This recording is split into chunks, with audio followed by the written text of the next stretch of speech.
بسم الله الرحمن الرحيم. السلام عليكم ورحمة الله وبركاته. الحمد لله والصلاة والسلام على رسول الله صلى الله عليه وآله وصحبه وسلم. Tuanza kumsifu na kumshukuru Allah tabaraka wa taala. Sala na salam zimwendee wa mwisho wa manabii, mbora wa viumbe, mwalimu wetu, mpenzi wetu, mtume wetu Muhammad sallallahu alayhi wasallam, yena ahalize na sahaba zake kiram na waislamu wote watakaojikubalisha kufuata mwenendo wake kwa wema hadi siku ya mwisho. Allah, nasi tunakuomba utujalie miongoni mwa hao, Allahumma amin. Leo ndugu zangu Waislamu, tutahitimisha picha kwa ufupi ya maisha ya mmoja katika maswahabiyat, maswahaba wa kike ambaye ni Ummu Salama radhiyallahu anha. Tulisikia ndugu zangu yaliyompitia Ummu Salama, miongoni mwa matatizo na mazito ya kufarikiana yeye na mume wake, kadhalika na mwanae, na tulisikia namna ulivyokuwa msafara wake kutoka Maka mpaka kuingia katika mji wa Madina, mpaka kuingia katika mji wa Madina. Naam, na tulisimamia ndio tayari keshafika katika mji wa Madina na amekusanyika na kujumuika pamoja na mmewe Abu Salama, wakaishi kwa vizuri, familia ikawa imeenea, siku zikapita haraka kama tulivyosikia. Fahadhihi badrun yashhaduha Abu Salamata wa yaudu minha ma'a almuslimina. Ikajitokeza vita ya Badri, vita ya kwanza ya Kiislamu iliyowakutanisha washirikina na Waislamu. Na vita ya Badri, ndugu zangu, ambaye hakuhudhuria katika vita hiyo katika maswahaba hakulaumiwa, kwa kuwa huyo wakati Mtume Muhammad sallallahu alaihi wasallam alitoka Maka, alitoka Madina, anaenda kuziwia msafara wa Makuraish. Kwa hivyo hawakwenda na nia ya vita, ilikuwa ni kwenda kuziwia msafara tu. Maana wao walipata ripoti Waislamu ya kwamba makafiri walibomoa nyumba zote za Waislamu waliohamia Madina, wakapora vitu vyao vyote vya ndani, vyote wakapeleka. Kwa sababu hiyo Rasul sallallahu alaihi wasallam akatoa ruhusa kwamba msafara wao wa washirikina unatoka maeneo ya Shamu huko na kwenda Maka, na njia ya kupita ni kupitia Madina au katika vitongoji vya Madina. Kwa hivyo na sisi tunazuia msafara wao, tunachukua msafara wao badala ya vile walivyochukua wapi? Makata al-Mukarrama. Kwa hivyo walienda wako na visu, panga, vitu kawaida tu, na Mtume hakuwakusanya kwa hamasa. Basi waliokuwa karibu walijitokeza, wakawa watu takriban 301 hivyo, lakini walijikuta vita imeandaliwa baada ya Abu Sufyan radhiyallahu anhu, kabla ya taslimu, yeye ndiye alikuwa anaongoza huyo msafara wa shirikina. Akapata ripoti ya kwamba Waislamu wamejipanga kuzuia huyo msafara. Ikabidi amtume mpanda farasi mwenye kukimbia haraka yende akawafahamisha watu wa Maka ya kwamba msafara wao uko katika hatari, mzigo wao uko katika hatari. Kwa hivyo watu wa Maka wakiongozwa na Abu Jahali la'natullahi alayhi, ambaye Kafiri mkubwa mtume alimuita ni Firauna ummati, huyo ndo Firauna wa umma wangu. Akaandaa jeshi zaidi ya watu 1000 kuja kuhami huyo msafara, lakini Abu Jahali, yani yeye alitumia hiyo fursa ya kuja kuuzima Uislamu, ndo akajikuta vita imetokea hivyo. Waislamu walikuwa ni wachache, halafu hawana maandalizi, makafiri wakawa ni wengi, kisha wamekuja wamejiandaa kisawasawa. Lakini Nabii Muhammad sallallahu alaihi wasallam akainua mikono kwa Allah muomba awape nusra. Leo pana kikosi cha malaika kiliteremka kutoka mbinguni, makomando kuja kuwasaidia Waislamu. Alikuwa mtu akiinua upanga hivi, kabla hajafikisha kwenye shingo anaona kichwa kimesharuka. Mpaka alikuwa anafikia sahaba mmoja mwembamba, analeta kafiri amelufunga kamba tafu la mtu mpaka mbele ya mtume. Mtume mwenyewe anatazama, wewe ndio kama mimi ya Rasulullah. Ule kafiri anambia hapana, sio yeye, mimi nimesikia tu kama vile nimebanwa tu. Wewe unaweza kunishika mimi, ukaniweza wewe? Yani Muislamu alikuwa yani kabla hajamshika, kumbe pana makomando ameshamshika, mikono imeshapelekwa nyuma, kafira anakataa mbele ya mtume, sio huyu amenishika huyu. Subhanallah. Kwa hivyo vita Badri ikapita, Waislamu wakapata ushindi wa hali ya juu, wakakanyaga sawa sawa washirikina. Takriban 70 katika viongozi au zaidi wakafa, wakauliwa upande wa washirikina, na wengine zaidi ya 70 wakatekwa mateka. Kwa hivyo ilikuwa ni msiba mkubwa sana kwa washirikina. Hiyo vita Abu Salama, mme wa Ummu Salama, alikuwa ameshiriki. Lile neno letu tunasema, ndugu zangu, hakuna Uislamu wa mpodo tu, hakuna hicho kitu. Wenzetu ndio wale Uislamu mpaka utufikie, sio tu kutoka jasho, walitoka damu, nafsi zilihama. Utasikia hapa matokeo. Abu Salama alishiriki radhiyallahu anhu katika hiyo msafara, hiyo vita, wayaudu minha ma'a almuslimina, lakini katika walionusurika jupana Waislamu walifia katika vita ya Badri. Na ndio pako kale kitabu kadogo kawashirikina kale wanakaita alal Badri, ndio wanasemaga wao ni ahlul Badri. Pana kitabu kadogo, msomea alal Badri, msomea alal Badri, yani kwa lugha sahihi ya mjini. Kile kitabu kimeandikwa ndani yake majina ya maswahaba waliouliwa katika vita ya Badri. Kwa hivyo wewe ukenda kusomesha alal Badri, kama mizimu ingekuaga, tungesema mmeenda kuomba mizimu ya maswahaba ndio iwasaidie. Lakini mizimu naona mseme, maana mko mnanipinga kirohorea waga. Somo cha akida muhimu sana, muhimu. Kwa najifikiri gisi nikitafutie siku mwanaume na penye tukianza. Mkina mama niko nao huku, moto unawaka sana. Kile kisomo cha samdio, kama bado umembana mke wako, kazi kwako. Muagize mke wako aje hapa. Kisomo cha Jumamosi asubuhi ni moto fire mnasema nyinyi Waingereza.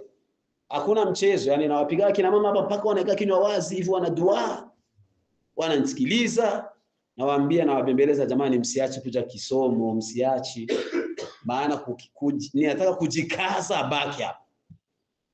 Naam, hakuna mchezo kabisa. Unasoma kitabu kidogo, risala ndogo inaitwa misingi mitatu ya kufahamu Uislamu, usulu thalatha. Tunaingia ndani kabisa maisha. Sasa wanaume niko najifikiri na penyewe nitizame muda gani tuanze kingine kitabu cha akida na chenyewe na sisi tuingie kwenye uwanja. Maana wanaume mara nyingi sana madarasa hatuna, si ndio jamani? Shetani katudanganya sisi watu wa shughuli. Kwa hivyo unapita hauna muda wewe, utaupatia kaburini. Muda utaupatia wapi? Kaburini. Pale hakuna mwenye hakuna matakuja, hakuna shughuli wala nini. Lakini hautakuwa na ruhusa kufanya hata tasbih. Tuchangamke ndugu zangu, tuchangamke kabisa. Kwa hivyo hicho kitabu wanakita al-Badri mjini ni cha washirikina. mwenye kwenda kusomesha na mwenye kusomea wote sio Waislamu. Wote kabisa wamekufuru. Kwa hivyo vita ya Badri ikapita, Abu Salama akawa miongoni mwa wale walionusurika. Waqad intasaru nasran muazzaran, Waislamu wakawa wamepata ushindi wa hali ya juu. Siku zikapita, wa hadha Uhudun, ikatokea vita ya Uhud. Vita ya Uhud, makafiri Maka walijiandaa muda mrefu ili wajilipize kisasi cha kilio cha vita ya Badr. Yani walikuja na hasira ya hali ya juu, na makomando wao wote walikuwepo katika hiyo vita. Alikuwepo Abu Sufyan pamoja na Khalid ibn al-Walid radhiyallahu anhuma kabla islamihima, kabla wajaslimu wote wawili walikuwa katika hiyo vita.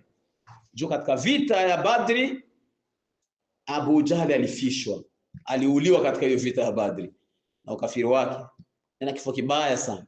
Sasa wakaja vita ya Uhud. Hii vita ndugu zangu ina kisomo sio mchezo, hasa kwa wale watu wenye kudharau sunna. Mtume Muhammad sallallahu alaihi wasallam kawapanga maswahaba zake juu ya mlima, wengine akawapanga aende kamanda wa vita, akawaambia Waislamu wale wako juu ya mlima, tukishinda au tukishindwa msitoki juu ya huyo mlima. Mnajua vita ndugu zangu, bila kuwa na armée de l'air, mapara komando, askari wa anga, hamwezi mkapigana vizuri. Juu wale ndo wanaona huku chini, si ndio jamani? Ndo jeshi, ndo defense ya hao wenye huku chini. Rasul akawaambia wale wako juu ya mlima, tukishinda au tukishindwa msiteremki hapa. Vita likaanza. Waislamu wakawakanyaga sawasawa washirikina mpaka wanarudi nyuma, mpaka wakaanza kukimbia. Wale waliokuwa juu ya mlima wakaanza kubishana, na vita imekwisha, wana kafiri wameshakimbia, tuteremke na sisi. Mmoja wao akawakumbusha Rasul sallallahu alaihi wasallam maneno ya mtume. Ndugu zangu, maneno ya mtume mazito, Allah kayasifu, wama yantiqu anil hawa in huwa illa wahyuha, hazungumzi kwa matamanifu yake, anayosema ni ufunuo kutoka kwa Allah. Mmoja akawakumbusha mtume, ametuambia tukishinda au tukishindwa tusitoki hapa. Akatokea watu sasa miongoni mwao wakasema, alisema hivyo kwa juu vita ilikuwa hatujapigana, lakini vita imeisha. Wakajigawa, kundi kubwa wakateremka, pakabaki kundi ndogo kule juu. Khalid ibn al-Walid upande bado radiyallahu anhu, bado yuko hajaslim, alivyoona ile jeshi limepungua kiasi kikubwa lile juu ya mlima, akasema wale ndio walikuwa wametuziwia wale. Akachukua jeshi akapita nyuma ya mgongo wa Waislamu, akawatokea lile jeshi, walikuwa na watu wachache wamebaki, akawamaliza wote. Waislamu wakajikuta wako katikati. Abu Sufyan yuko huko mbele, anarudi sasa na yeye, wameshapanga plani. Kisha Khalid ibn Walid anatoka nyuma wa Waislamu. Waislamu wakachanganyikiwa, walipigwa sio kawaida kwa kukhalifu kauli ya nani? Ya Rasul sallallahu alayhi wasallam. Walikufa Waislamu wengi sana, maana wanapigwa huku na huku. Hata Rasul sallallahu alayhi wasallam alivunjika jino katika hiyo vita, mpaka akaanguka ndani ya shimo, wakamkosa uwanjani, habari kazagaa mtume amekufa, watu wakachanganyikiwa. Lakini baadaye walivyomuona mtume wakarudi, wakasogea pembeni, wakaikaa katika hiyo vita sasa ambayo sio nafasi yake. Wa hadhihi Uhud, ilipofika vita Uhud, yahudu ghimaraha baada Badrin, ikaja na balaa lake baada ya vita ya Badri, ikaja na mabadiliko baada ya vita ya Badri. Waislamu wakapigwa kisawasawa. Wayubla fiha ahsanal balai wa akrama, na ikawa vita hiyo Abu Salamata radiyallahu anhu ameshiriki na yeye. Umesikia, vita ya Badri alishiriki na vita ya Uhud ameshiriki, ndio Uislamu huyo. Lakini wewe ukiona maisha yako, Uislamu wako, agenda yako hamna, jua kwamba wewe Uislamu wako, elewa, andaa ulizo utakalolijibu, jibu utakalojibu utapoulizwa ma dinuka kaburini, dini yako ni dini, ulifanyia nini dini yako? Andaa Muislamu, andaa kabisa. Naam, akawa ameshiriki katika hiyo vita na akajaribiwa majaribio, akawabebesha washirikina balaa kubwa sana yenye kusifiwa. Akawabebesha washirikina balaa kubwa na yenye kushukuriwa, yenye kusifiwa.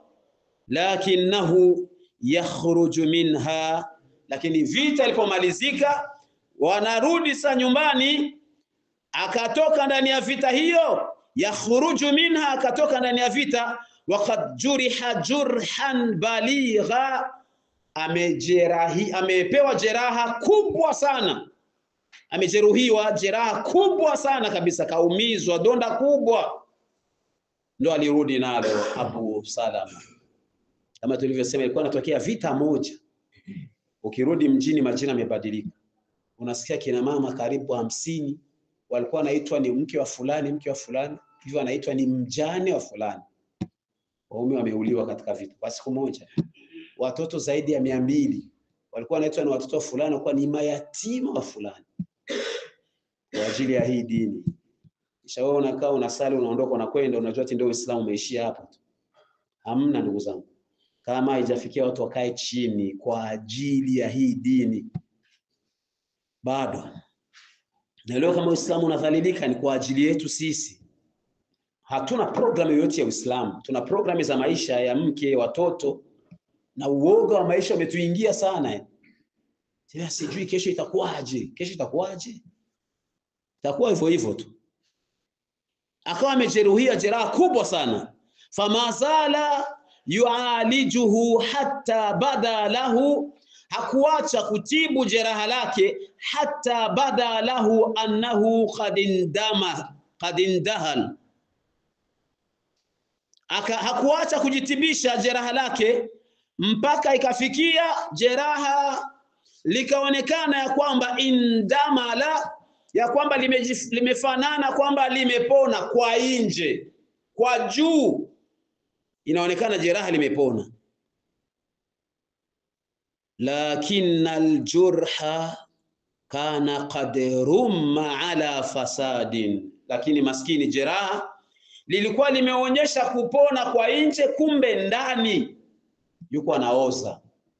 Sahaba wa Mtume Muhammad sallallahu alaihi wasallam. Fama labitha anintakaa, ikafikia siku likatumbuka sasa vipya, likaanza jeraha vipya. Na huyo wakati matibabu zama hizo yako chini sana, sayansi, teknolojia iko chini sana. Yani mtu, kuna vifo vilikuwa vinatokea tu vya kawaida tu. Yani mtu anasibiwa na kitu cha kawaida, lakini kwa kuwa hawana namna kukabiliana, mtu anakufa. Walitibu juu, wanaweka dawa juu basi, kumbe donda ndani limeoza. Siku lilipasuka. Wa alzama Aba Salama alfirash, likamlazimu Baba Salama kubaki kitandani, hatembei tena.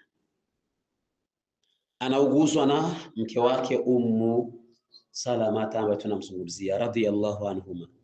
Wa fima kana Abu Salama yualiju min jurhihi, na ilivyokuwa Abu Salama akiuguza donda lake, akijitibu kwa donda lake, jeraha lake. Qala li zawjiha, siku moja akamwambia mke wake. Iliza maswahaba maisha yao, wallahi sunna ndio ilikuwa maisha. Alimwambia mke wake, akamwambia aje? Qala li zawjihi ya Umma Salama, ewe mama Salama. Anamwandaa mke wake kiakili. Na kiswahaba ameshaona hapa kuna dalili nyingi ya kwamba mimi sintoamka hapa.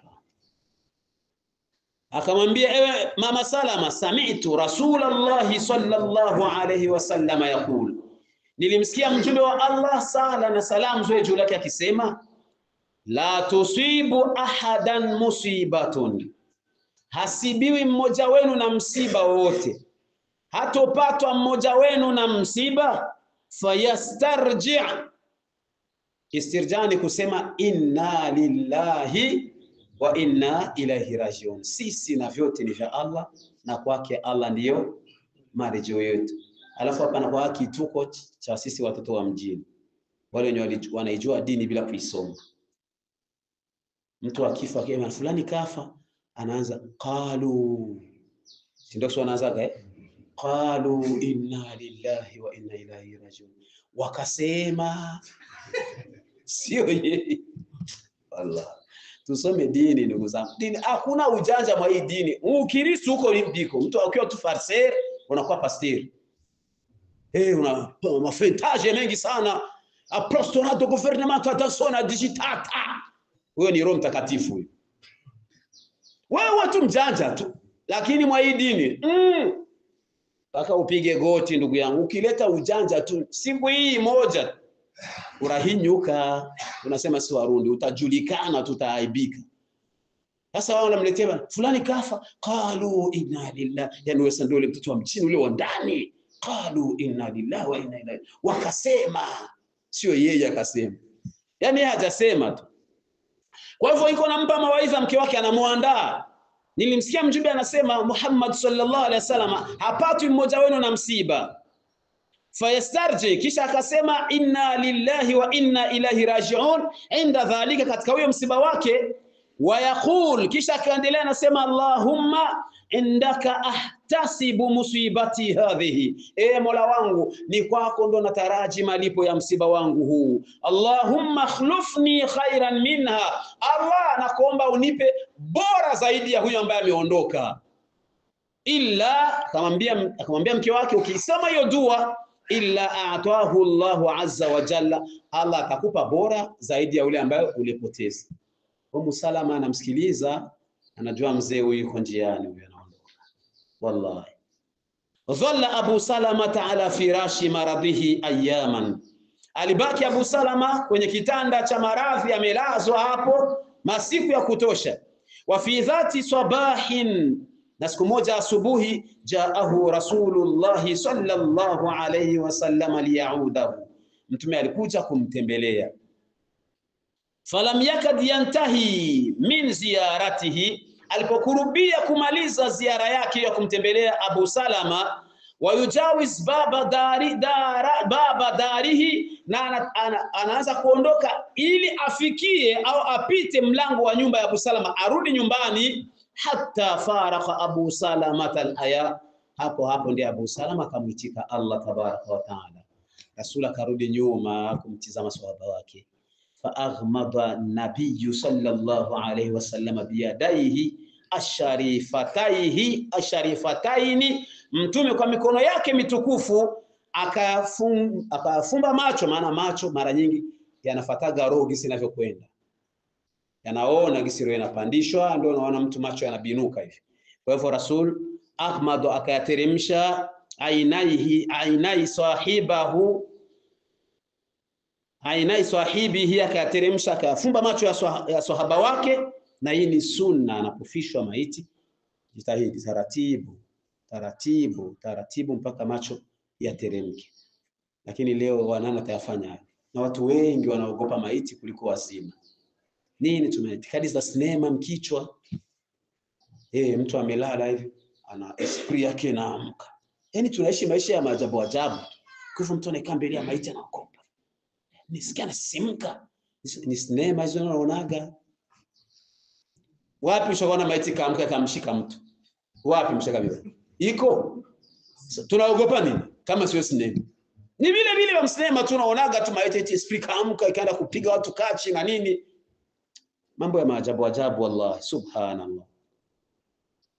Kwa hivyo mtume akateremsha macho ya Abu Salama kwa mikono yake mitukufu, warafa tarfahu ila samaa, yakainua mikono mtume akamwombea dua yule aliyefishwa. Waqala, akasema Allahumma ighfir li Abi Salama, Allah msamehe baba Salama.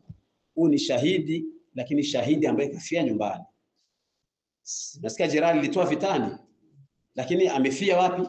nyumbani. Huyu anaoshwa, anamfanyia mambo ya kawaida. Ni tofauti na yule amefia mshande bataya, yule ameanguka kule kule, ule haoshwi na nini. Wanamkunja zile nguo zake, anazikwa hivyo hivyo tu. Ili siku ya kiyama atoke kwenye uwanja, kwenye kaburi, asimame kwenye uwanja wa hisabu na damu yake vile vile inachirika. Naam.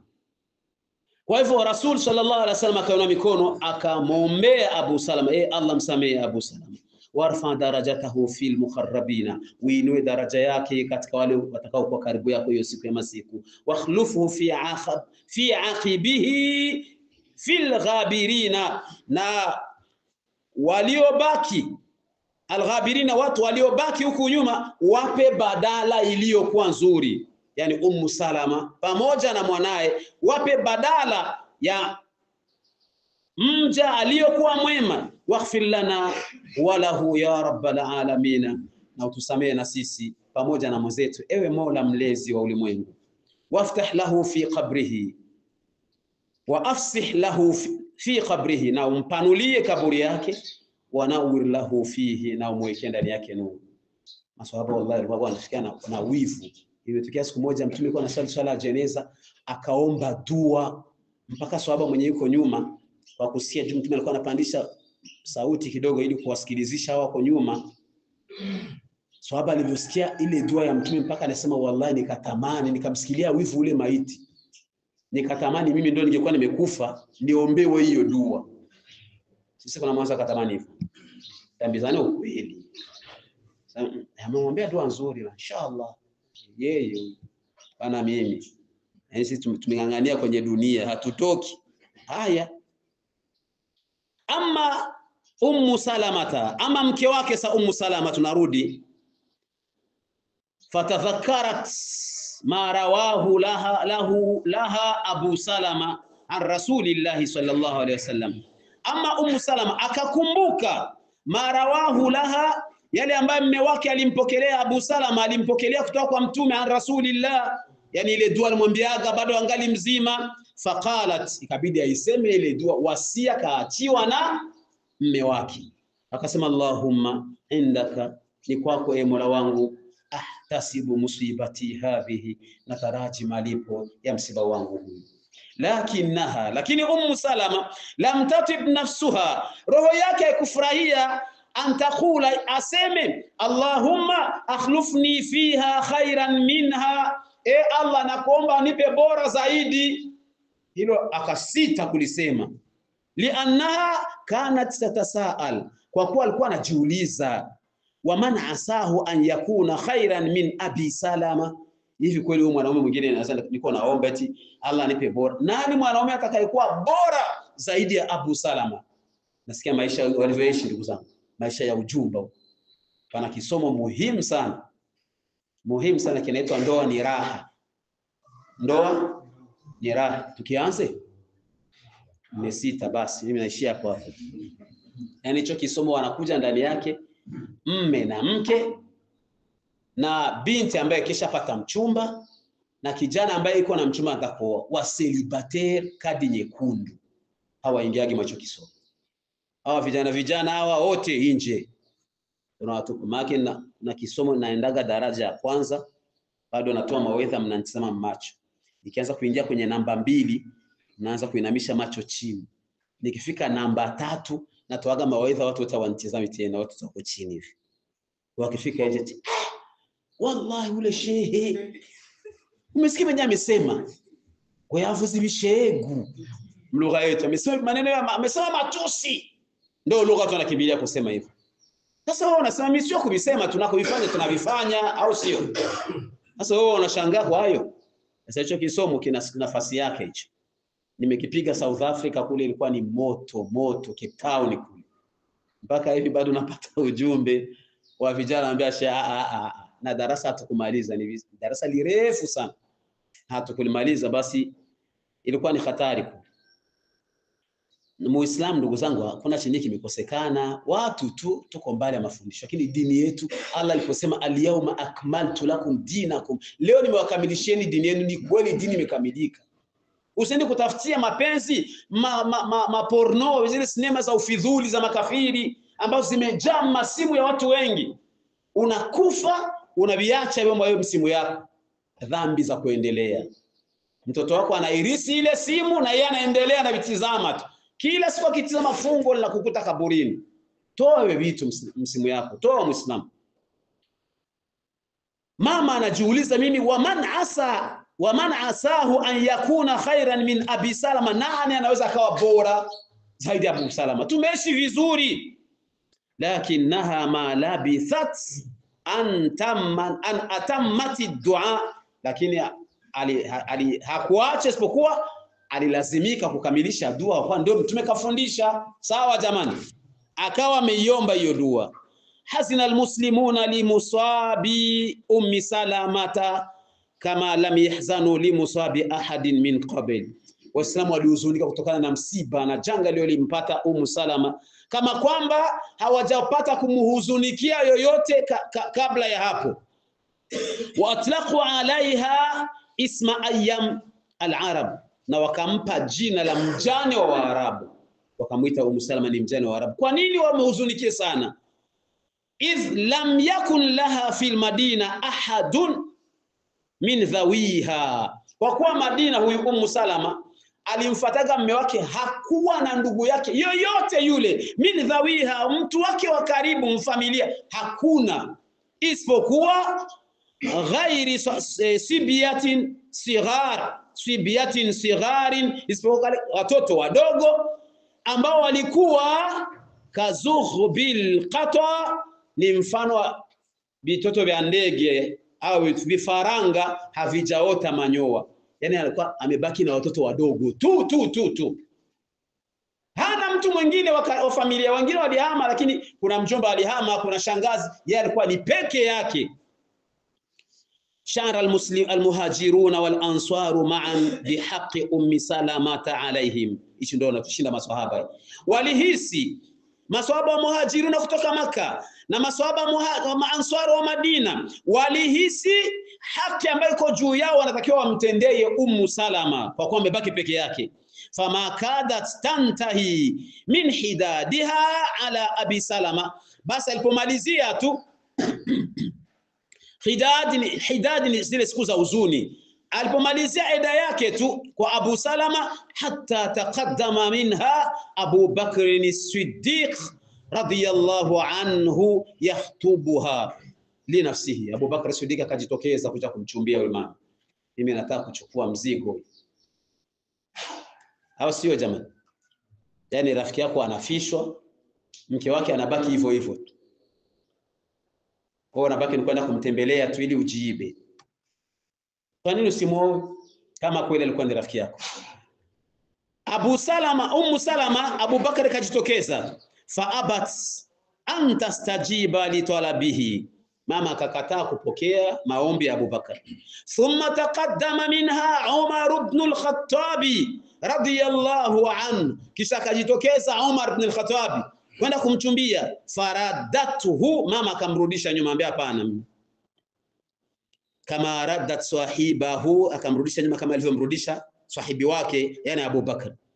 Thumma taqaddama minha Rasulullah sallallahu alayhi wasallam, hapo akaja mwenyewe mtume wetu Muhammad sallallahu alayhi wasallam.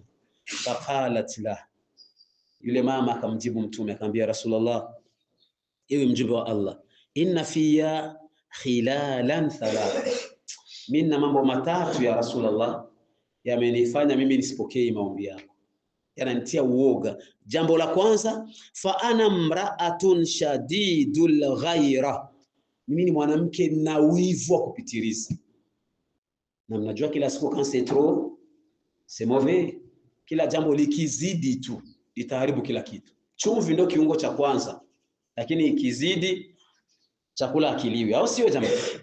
Na wivu wa kina mama ukizidi tu, hawa watu wawili kusema waishi itakuwa ni vigumu sana. Hata ndio pale ukichukua tu simu, mke wako anakuwa anapita pita pale, iko anataka sikio liko huko tu. Kesikia, unasemaje dada yangu? Nini ndio mko mnazungumza naye? Hivi mtoto mwanamke. Ukiweka simu hapa ameshaivamia. Niliwaambia Jumamosi imekwisha. Natoa siri. Mwambie mke wako aje hapa, ndugu yangu, aje asome. Niliwaambia kwa lugha ya mjini. Simu lugha ya wapi? Ya mjini. Simu ya mume wako ni chumba cha mfumu. Ni chumba cha nani? Cha mfumu. Ukiingia utakumbana na mambo ambayo haukutarajia, au sio? Unajua nyumba mfumu pana vitu vile mashaitani wamejaa.